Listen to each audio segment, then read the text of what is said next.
Hi guys, I hope that you are doing well. So I decided to create this video so that you can actually go through it before your June exams, and also to try to ensure that you get prepared for the videos that are coming about the examinations and other things. So this will help you to think fast in your exam and also be able to use your skills instead of being delayed by trying to find formulas and thinking about how you can be able to approach the questions. So we are going to start with basic questions up until advanced. So this is actually important or vital to everyone because this video will go from basic questions in trigonometry and also basic questions for geometry up until advanced questions. So if you feel like you want to watch a specific session or chapter, you can actually go to description and click the chapter that you want to watch, right? So let's say that you have 2 as the distance from this point and this point. This means that the radius is equals to 2 for this particular circle, right? So if someone comes and say that, can you give us the circumference of this particular circle? You have to go and write the formula, which is C, which is actually equals to 2 pi and then r, right? So this means that if you do have the radius, you can be able to calculate the circumference, right? This is equals to 2 into this into 2, and then this times this will give us 4 pi, right? So this is actually the answer that we need. However, if you want to use the calculator, you can use the calculator to say 4 times the real pi, and we know that pi is equal to 3 point something, right? Okay, another question can come and say, we want you to give us the, let me do the pen. We want you to give us the area of that, right? So you can go there and say A is equal to pi r squared, because this is actually the formula. Then we come here and say pi and then 2 squared. 2 times 2 to the exponent 2, or 2 times 2 will give us 4 pi, 4 pi, right? So this is actually just like this circumference, but the thing is that I'm trying to show you how you can be able to deal with the circumference and also the area of a circle, right? Let me erase the board. So the last thing that they can do about the circle is that if r is equals to 2, give us the diameter of the circle. So the diameter of the circle will be given by 2 times r. So the diameter will be, the distance from this area up until the area here, meaning that this will give us 2 and then times 2, which is equal to 4. So everything is equal to 4, and also 4 pi, since the given radius is 2. So I hope you've seen that trend, right? So now I'm going to take the given triangle that will be, I don't know if this will be good, but I just want to have it like that, right?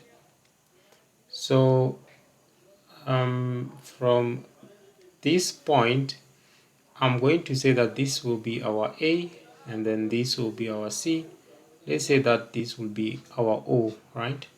So now if you get a triangle with that 90 degrees there, you have to think of the following way of doing it. SO, this car,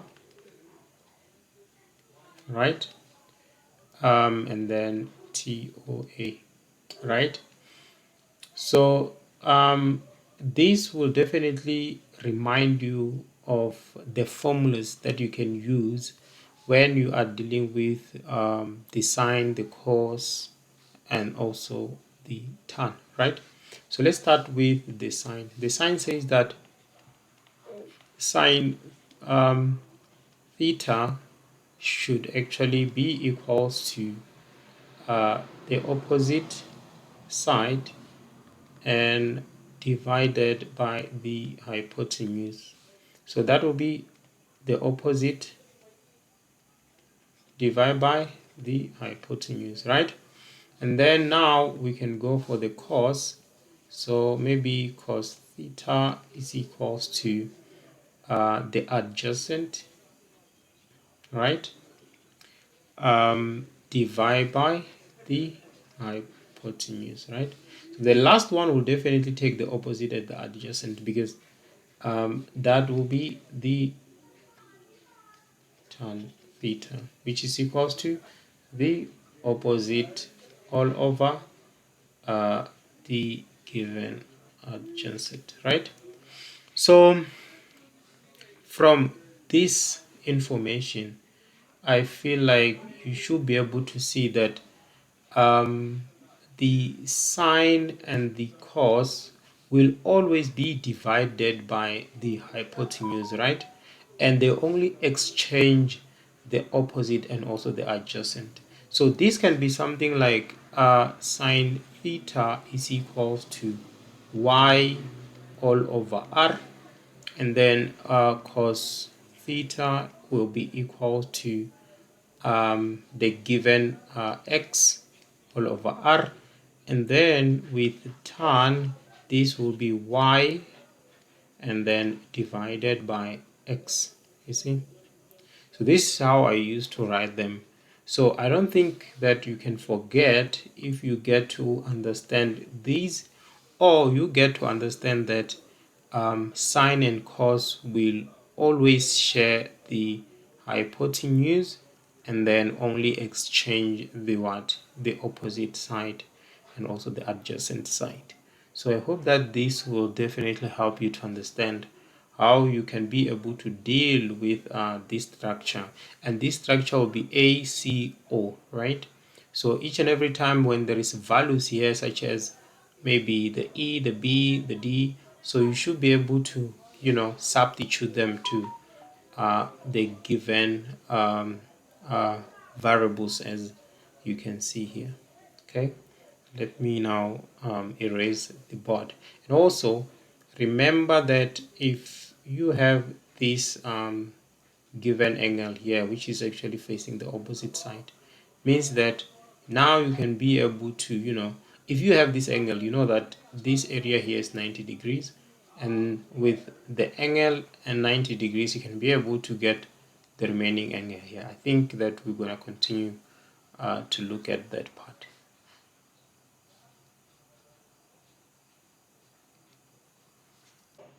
So let's continue with our lesson, right? So now I'm going to look at the following triangle. Let's say that you have your triangle here with 11 and then with 8, and now we know that this is our 90 degrees. So please make sure that when you get a triangle like this, you have to check where the sign is placed within this area or the other one, right? So let's say that our sine theta is placed here.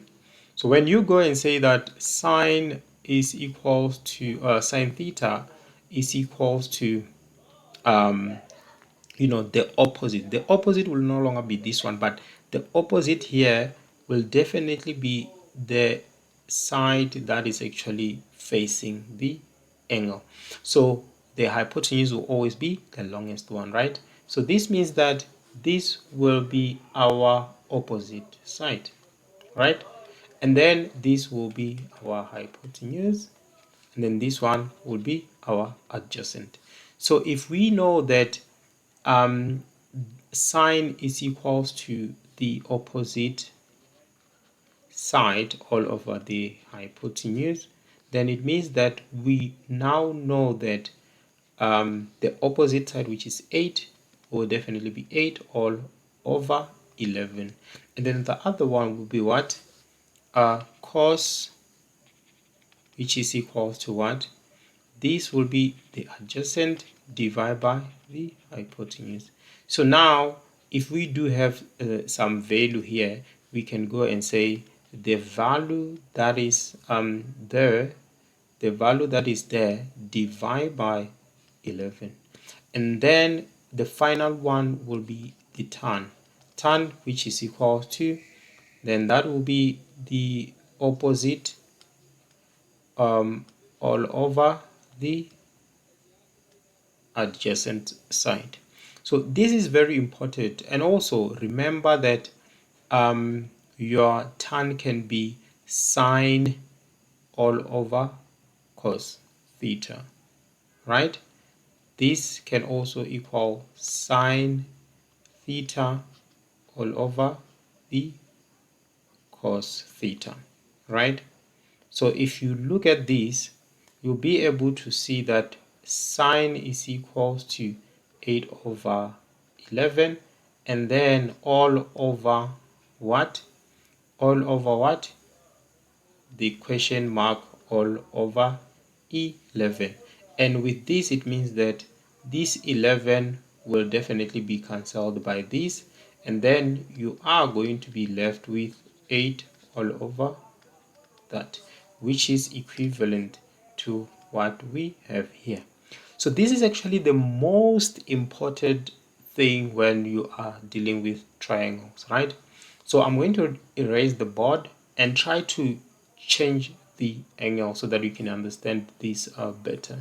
So I'm erasing the board, still have my 90 degrees there, I still have my 11, I still have my 8. However, now my angle will be sitting here.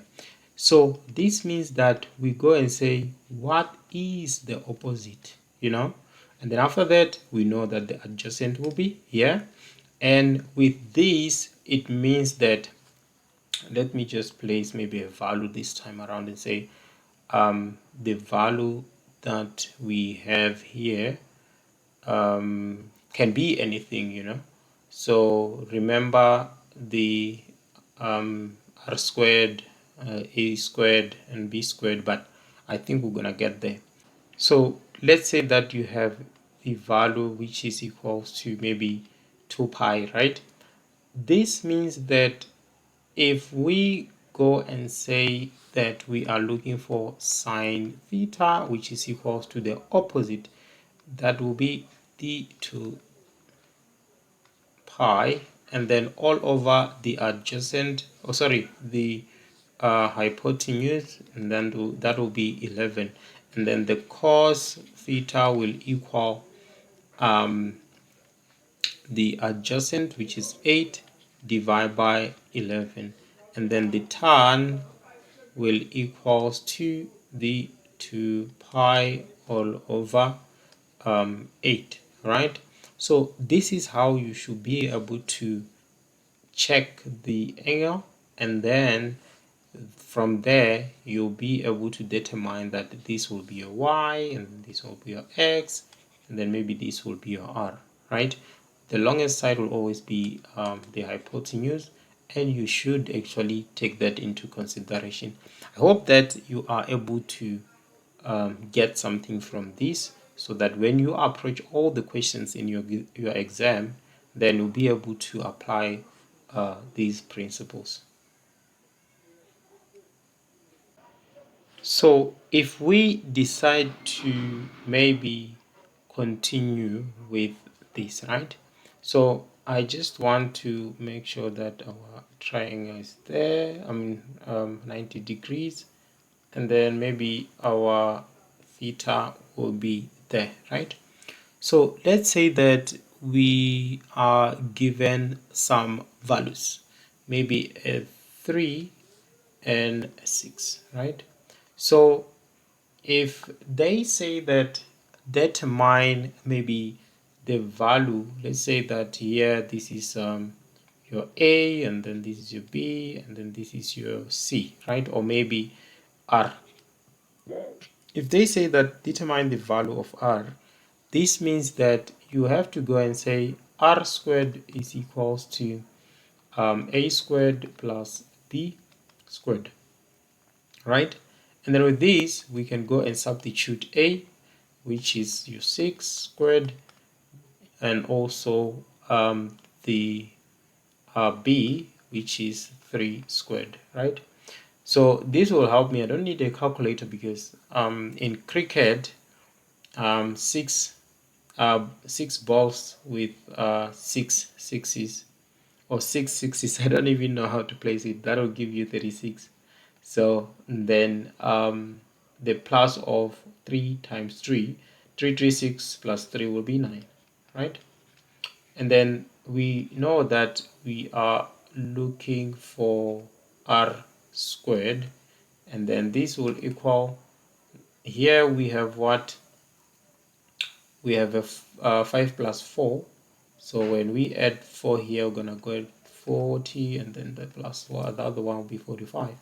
So then now, in order for us to get our R, we will know that R is equals to the square root of 45. So this means that our R is equals to the square root of 45. And with that, we can be able to maybe say that maybe the sine of this is equals to what? Is equals to 3 all over the square root of 45, right? So with this, we can actually get the angle. So this is actually the best approach for us to be able to deal with the questions that requires us to get a value first before determining the angle. And sometimes, you can decide to say that, okay, which angle can we can, if we say tan, this will definitely go for the opposite, which is B all over A, and that will definitely give us what? It will definitely give us the angle. However, here we plan to get R first, and then after that we continued with the value that we got. Okay, and also with that we can be able to also get the cos, which is equal to what? Which is equal to A all over R, and then this will give us a 6 all over the square root of 45. And before I continue, let me see if I can get the calculator and say square root of 45, boom, 3 into square root of 5, and this will give us 6.71. So that's how it works. And let's see if we can come up with another example. So now let's try to check the following.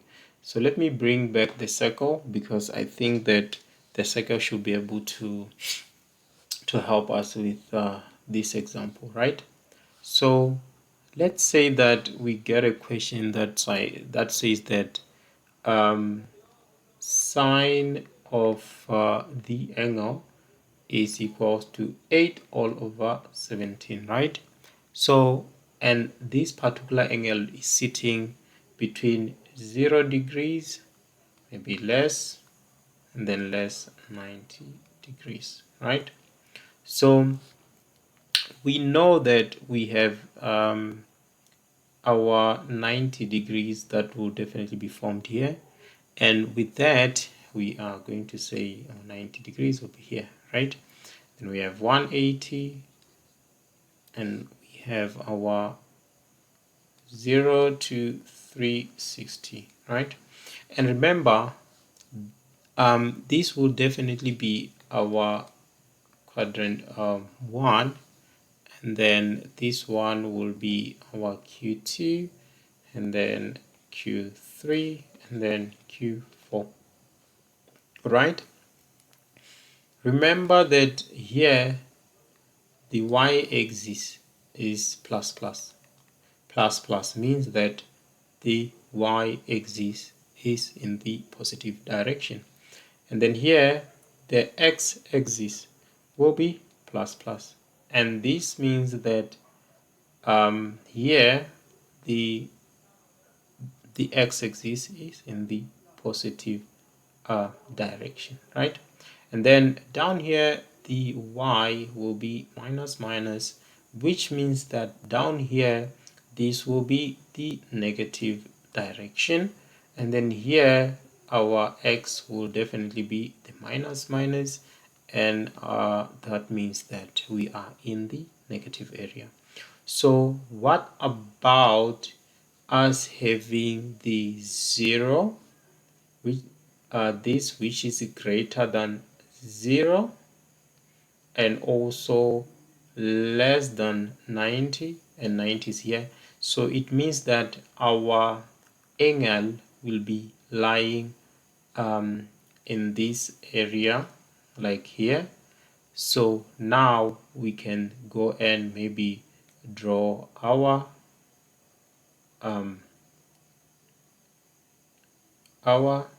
triangle, right? And then now we can be able to say that this one here this one here will be our y all over the hypotenuse, right? So then with this we will be able to do what? To come up with our values of that particular triangle. So now with the given, let's say that we have our angle. Let me write our angle. And this angle is actually between this area, 90 degrees here, and that will mean that the opposite will be y, and y is 8, and then the hypotenuse will definitely be 17, meaning that now we do have the y and also the hypotenuse. We just left with the other one. So remember that we wrote the r squared, which is equals to a squared plus b squared and so forth, meaning that now we can also go and say that in order for us maybe to get, let's say that this is our r, this is our r, and then this is our a, and then this is our b, right? So it means that now we can go and say 17 squared, which is equals to a squared plus b squared, which is that one there, right? And then with this we can now be able to say that a is equals to, so I will go and take the calculator.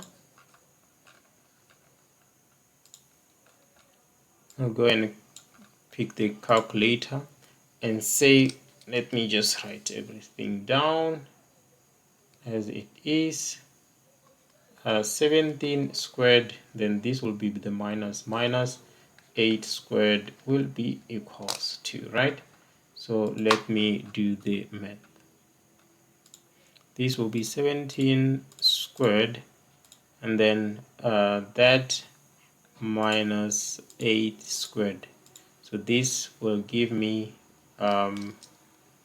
remember that we have our a squared as it is, and then 225, and then with that we are going to say that A is equals to 225 but squared, and then here we'll just go and square the answer, and then we get 15, meaning that now we know that our A is equals to 15.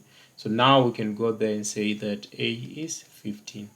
So with all these values, now you can continue and try to get all the angles that you want, because you already have all the values. Like let me just hide the calculator and then maybe take that out, and then I'll have a space to write everything, right? So now this means that I can go and say that sine of the angle will be equal to what?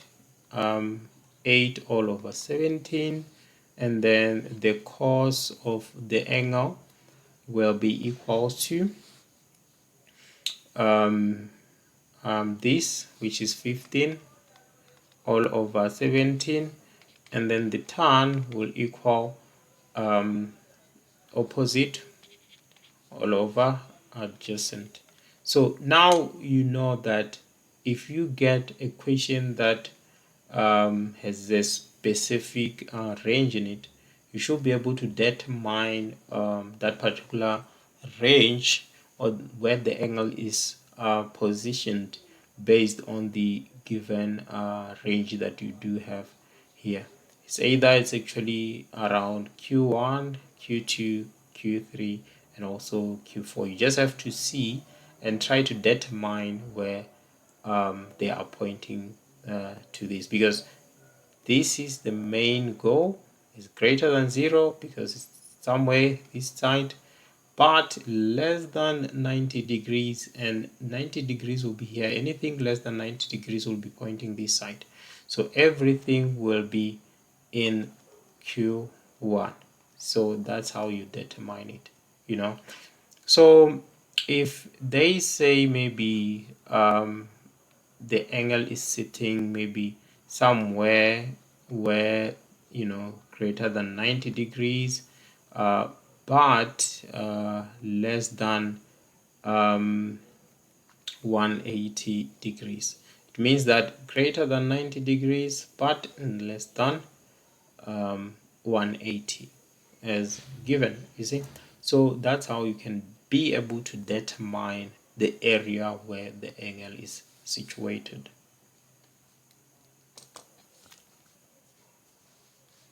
So another example will be that, let's say that you are given the following, right? You know that you have your 90 degrees, you have a 0, 360 degrees, you have your 180 degrees, and also you have your 270 down here. So if they give you maybe cos 150, I was actually receiving a call, so I won't be able to restart the session or anything, but I hope you do understand. So let's try to look at this guy here, right? So 180 will definitely be at this point, and with that we can now go and say that the angle will be between 90 degrees and also 180, right? So this means that the angle, let me write this, let me draw the area here. The angle will definitely be somewhere here. So moving from this point up until maybe this particular point will be 180, meaning that if this is 150, what can we add? Or we can take 180, minus 150, and this will give us, so the way I wrote that, this will give us 30, right? So it means that here we have the 30 degrees, and here we have our 90 degrees, and then so we can be able to deal with the angles here, right? So 30 degrees at that particular point, that means that here we are going to have our 60 degrees, and how can we get that 60? Let's see if we can do this, right? So 90 plus 30 will give us 120, and then if we say 180 minus 120, we are going to be left with 60 degrees. So that's how you can actually get the angle there. So now you have the angle here, you have the angle here, you have the angle here, and you were able to get this particular angle here.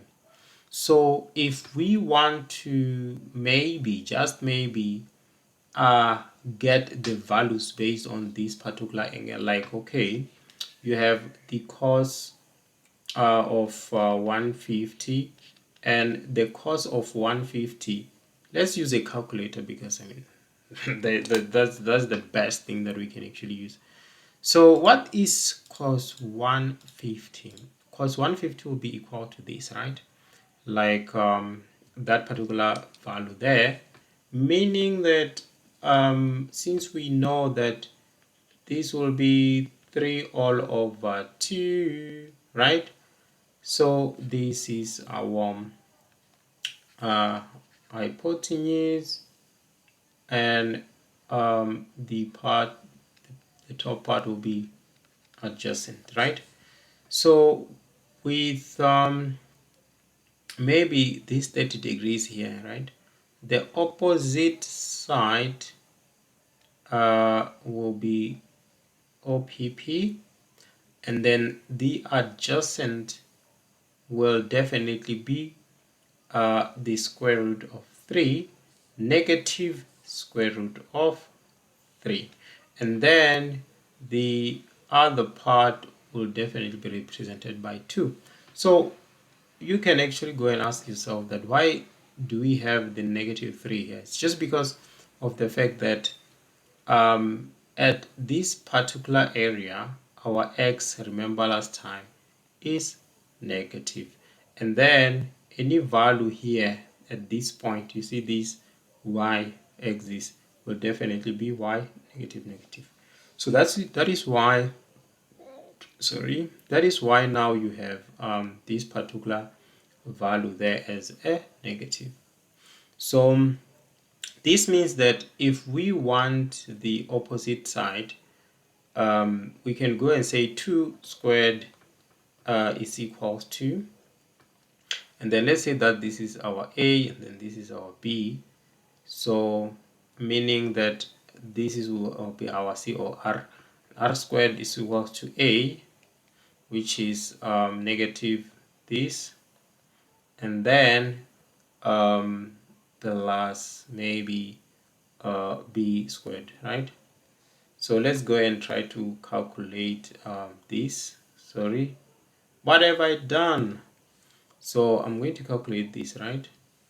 So here I will go and maybe say that let me do this. So I'll say 4, and remember, let me just do this 4 maybe minus into, right? Going to write it the way it is, 3, and then everything should be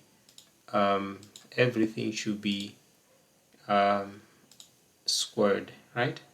4 minus, because this will jump to the other side, and then this is equals to 1, meaning that if this is equals to 1, then we now know that our opposite, right, our opposite side will be equals to 1, positive 1.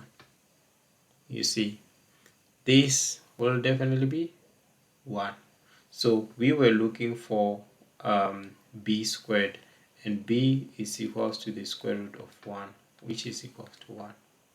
You see, so that's how this works, right? So another important part in this series will definitely be this guy. I like this, you know, it's satisfying. But now we are going straight to the square, right? So with all the square formulas, I like the reflection there. However, let me see if I can get it like this and then project, right? So let's start with the session about parameters. I don't know if they can ask grade 12 learners, but it's a good thing to know about how this works, right? So this will be the place or the area from, or the length from E to B, B to D, D to the center, right? So we are talking about a square. So with a square, let's say that they say that this side is equals to A, this side is equals to A, this side is equals to A, and this side is equals to A. This means that if A is equals to 4, then all the side will be equal to 4, right? However, if they say go and calculate the area of a square, you have to say, okay, number 1, the area of this will definitely be A squared, which is equals to 4 squared, right? And then 4 will give you what? 8, and then this will definitely be this will definitely give you a 16. Let me go and get the calculator so that we can be able to, you know, do these calculations all the time, just to validate if you are not certain about the answer, right? So let me go again and say, if they say question number 2, go and calculate the perimeter that divides this guy here. Let's say maybe that will be not the perimeter that divides the guy. That will definitely be the diagonal. Sorry. So the perimeter will definitely be all the sides, right? It will definitely be all the sides, and that will be P, which is equals to 4A, and then with that it means that 4 times 4 again will give you a 16. So remember, the diagonal will definitely be given by D, which is equals to the square root of 2 and then 4, and 4 it will be A, right? So which is equals to, then you're gonna have 4 square root of 2, and then you can go and try to calculate that particular given value there. I don't know if I can be able to use the calculator. It usually disappears. Let me see if I can open it again and press the value as given. See, so that will definitely be the answer. And let's say that you maybe given let me go back to the writer, the pen. So let's say that you are given the P, which is 16, right? So if you are given P, which is the perimeter, and P is equals to 16, you can be able to go and say that give me the side, one side, because remember the reason why P is equals to 4 A, it actually takes all the side. You can just add them if you want to add this plus this plus this plus this, then you're going to get the answer. So the side which is A, any side here will definitely be P divided by 4. This is the formula. So if you are given the parameter, it means that you're going to go for 16 over 4. Then this will give you the value 4. So these are the formulas that you should be able to use when you are dealing with this guy here as given, right? So remember, I took the angle, in the circle first, and then the square, and also the given triangle, and also the quadrant. So now I can, go maybe back to the circle and try to explain some of the things, and also maybe the rectangle, and try to explain some of the things there. I hope that you do understand this. I don't think that you're going to get it, but it's a good thing to go through it, and do remember this type of questions when we are dealing with the square formulas, right? So let's say that you do have this circle given, right? So if we were to say, let me just go there and write my r, which is the radius, right? So if I go, or if they tell you that given the circumference, that this will be 16 pi, and we need you to go and determine the value of the maybe diameter, and then determine the value of the area as well, right? So you have to go there and ask yourself, what is the formula for the circumference, right? So C is equals to 2 pi and then R, right? Meaning that now you can go and substitute your given value here and say 16 pi is equals to 2 pi R, right? And then you can divide both sides by 2 pi, divide both sides by 2 pi, and then after that you can be able to know that 16 divided by 2 will give you an 8, which is equals to R, the radius, right? And then with that particular radius, you know that D, the diameter will be D, which is equal to 2R, and then this will definitely go and give you a 16 again, right? And then another one will be the area.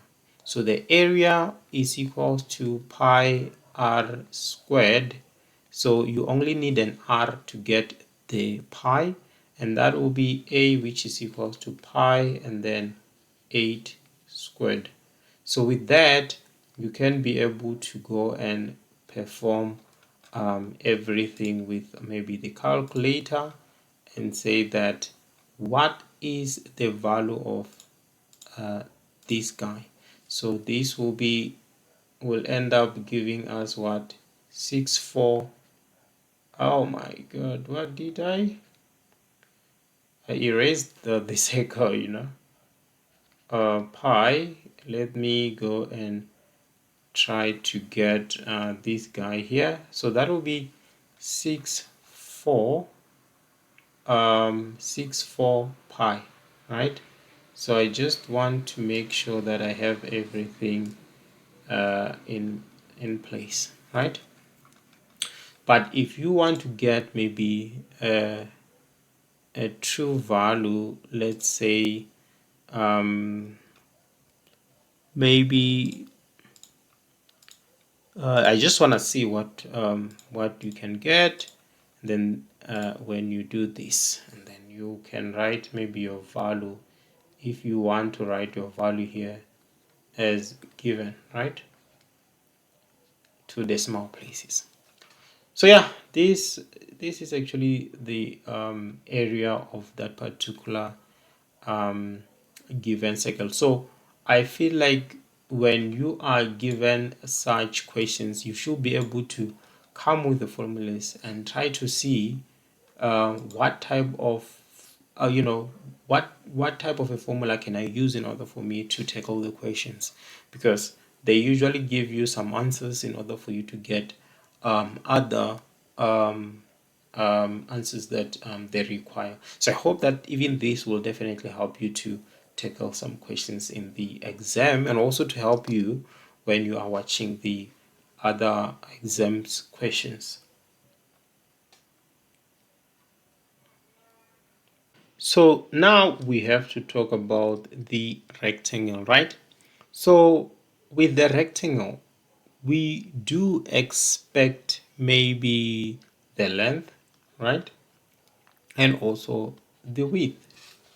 So those are the most important values that we need to calculate maybe the area, the perimeter, and also the diagonal, So this is what we should use, right? So let's go into it. Let's just start with it, right? Let's say that this guy here is equals to 5, right? And then this one here is equals to 4. I know this can be like 10, but I'm just giving you an example because, I can see that it's very long, and yeah, the units might actually be more. So if we say that we want to find the area of a rectangle will be equals to the width times the length, and this is equal to what? 4 times 5, and then that will be 20 units, right? So done. So what about the perimeter of a rectangle? The perimeter of the rectangle will be as follows, right? Just wanna write perimeter, which is P, which is equal to 2 into the length times W. So most people would prefer 2L plus 2W, right? But I prefer this because it's actually simple to deal with. 4 plus 5. This, my pen always disappear. What's happening? So I'll just go into that, and maybe 2 times L will give me a 10, and then 2 times W will give me an 8, right? And then this will be 18 units, right? If we are using the unit. And then if we want to continue with the length, let's say that you're given the area and they want you to give them the length, and then the length will be equals to A all over W, which is equals to, if it's 20 there, if they gave you 20, you should be able to say 20 divided by 4, and then this will give you a 5, So you should be able to move from area to length, and also from the length and width to the area. So this is how it works, right? And also another one will be the width. How can we find the width given the area? So the width will be equals to A all over L, which is equals to 20 divided by 5, and this is equals to 4. You see, so I don't think that this can be difficult, but the thing is that keep in mind that you can be able to get any given question, as long as they gave you something to deal with. So the last one within the given will be the following, right? Don't know if this will work, but let me try by all means to erase the board so that we can do the final one. So what will be the final one? The final one will be the diagonal, right? The final one will be the diagonal. So D will equal the following: the square root of W squared plus L squared, and then this is equals to, as given, right? I think our W was equals to 4, so we are going to use the 4 squared plus 5 squared as given here. Just want to erase this 5 squared as W is equals to 4, right? Yeah. Then this is equals to, this will definitely be 25, and then plus the other one is 16. So let's see if we can get everything accordingly. 4 squared will give us 16, then maybe plus 25, and then that will be 41, right? Meaning that this squared plus 5 squared will give us the square root of 41, just to confirm, So this at the end will give us the square root of 41. And if we need this to be in 2 decimal places, we have to make sure that we have it in 2 decimal places.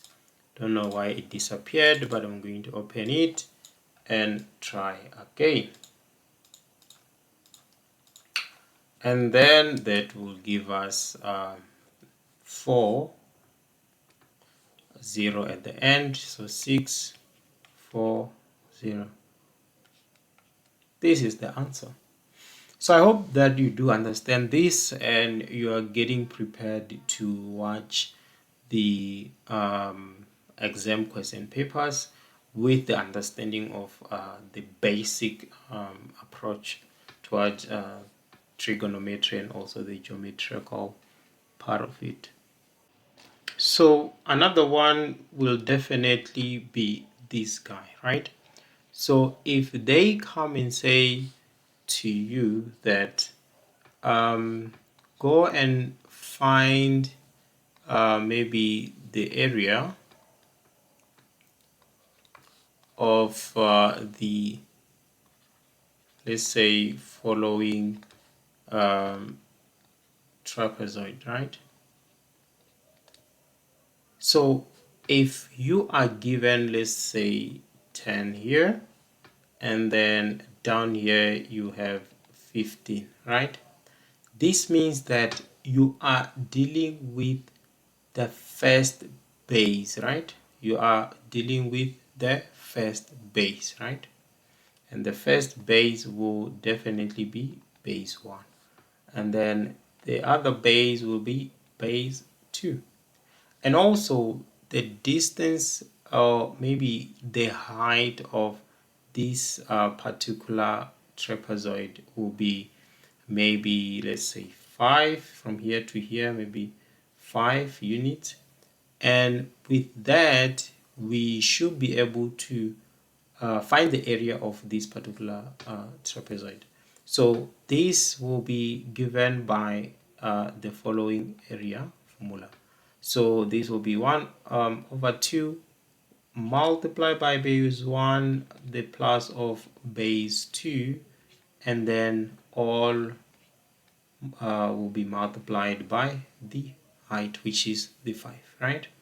So this will give us the half of 10 plus 15, and then that will give us 8, and then we are going to say half into 25 times 5, and then we'll be able to get our final values from here. So let me just do this, and then I will go and pick my calculator. I don't know if I do have the calculator here, but let's say 25 5 times will give us let me just take the calculator back and then use a different pen, right? 125, different color, and then remember we need the half of 125. I can say divide by 2 if I want, or I can just say multiply by 1 over 2. 1 times this will give us 125, and then divide by 2, and that will give us the following answer, right? Comma something because of a 5. So this will give us 62.5. This is the area of this guy here. So I hope that you do understand, and let me erase the board and show you other example. So now let's go straight to the parameter of the trapezoid, right? So if they say that find the parameter of this, you will need all the sides units, right? So if we come here and say this is 2, and also maybe this is 2 or maybe 3, let's make it a 3, right? Because some they are actually different. Find out that this is actually different from the other length as given. So if this is maybe my A and then B, C, D, right? So the perimeter of this will equal AB, the plus of BC, the plus of CD, the plus of DA, not the party as DA, or else we'll end up writing other parties. Okay, so down here we are going to have AB with which will be 15, then the plus of BC, the plus of CD, the plus of DA, right? So this is 17, and then this is what? Plus 17 plus 13, and then 3 and 7 will be 10, and then 20, and then 30. So this will definitely be equals to 30 as like the given units. If they say that, but I think there is centimeter, there is inches, but I hope that you understand how the digits are and also the units works and so forth. So this is how we can actually find the parameter of the trapezoid and also the area of a trapezoid. And I hope that you do understand how they work, and also take into consideration that they can ask you about these anywhere, anytime. So I did not actually forget about the Euclidean geometry theorems. I will come up with one hour video with all the circles and examples. So with the given screens from here, you can just pause and study or take pictures, because from now on I'm no longer going to elucidate how these things work, or maybe square, rectangle, trapezium, parallelogram, but I'll cover them when we are dealing with the question papers for the exam. So I don't have an area where I can give you guys the notes, but I think that you can pause the video and try to study what you see on the board, and then I hope that with this you'll be able to get something in trigonometry and also geometry. So I will explain how they work when we are applying them, when we go through the exam questions. So these are nothing. You just have to get the basics, because I was trying to cover the basics and now I just feel like I'll continue with the basics when I'm not really certain, but just try to cover what I shared with you, and the next time I'm very certain that you'll be equipped with everything that you require to understand the sessions. And also I'll continue from trigonometry with angles and also the graphs.